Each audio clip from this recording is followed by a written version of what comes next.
some half-wit BJP IT cell minion has probably advised you that the Vande Mataram card, if played right, will give you an advantage to the BJP in the 2026 Bengal elections. हम ध्यान से आपकी बात सुने, राजनाथ जी और PM साहब दोनों। बहुत खूबसूरत है हर बात, लेकिन अगर दिल भी होता तो क्या बात होती? The irony is not lost on us parliamentarians present here, or on a billion plus Indians who we represent, that we are living in an India today where real unemployment among the youth is upwards of 20%.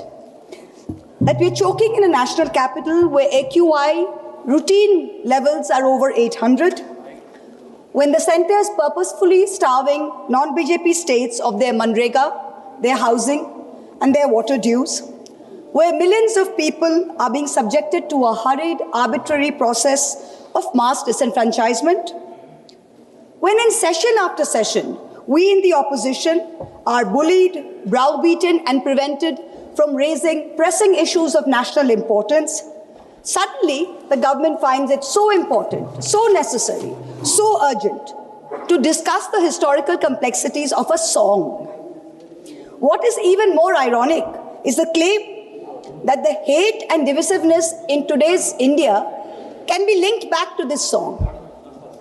And by the way, just 2 weeks ago, on November 24th, 2025, the Rajya Sabha Parliamentary Bulletin published a section on parliamentary customs and conventions, where it explicitly informed all members that the decorum and the seriousness of the proceedings of the House requires that there should be no Jai Hind, Vande Mataram, or any other slogans raised in the House.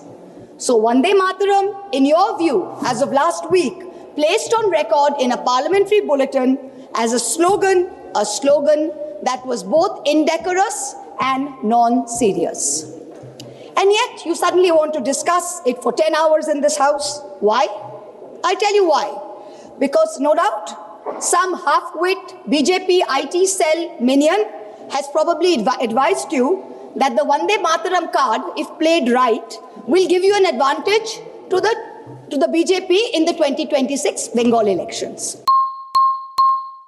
Don't forget to subscribe and follow us.